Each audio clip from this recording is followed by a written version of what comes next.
Sir. আরে এই দেখো রাস্তার মাঝখানে। ভালো আছো? ভালো আছো তো? সবই তো জানেন স্যার। জানি ভালো তোমরা নেই, বহুদিনের অভ্যাস, মুখে চলে আসে কথাটা। কাগজে পড়লাম তোমরা কলকাতায় অনশন করছো। রাজেন সেদিন বলছিল তুমি সবার সাথে। হ্যাঁ স্যার, এর থেকে বেশি কি আর করতে পারি বলুন?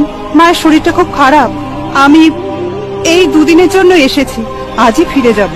মাঝে মাঝে খুব কষ্ট হয়। তোমাদের পড়িয়েছিলাম, সৎ হতে বলেছিলাম। কেন বলেছিলাম?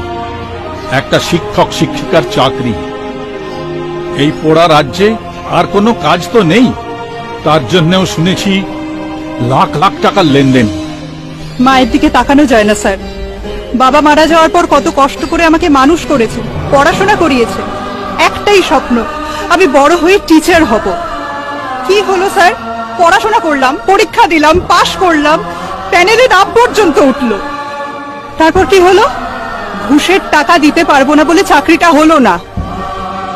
আমি যদি আগে বুঝতাম না স্যার, তাহলে মায়ের এই স্বপ্নটা অনেক আগেই বন্ধ করে দিতাম। সেদিন শুনলাম এক ওজনদার নেতা দল বদল করে হাটে হাড়ি ভেঙেছে। হ্যাঁ হ্যাঁ, আপনি দেখেছেন সেই ভিডিওটা? আমার কাছে আছে। আসন্ন লোকসভা নির্বাচনে রাজ্যের প্রতিটি প্রান্তে বামফ্রন্ট প্রার্থীদের জয়ী করুন।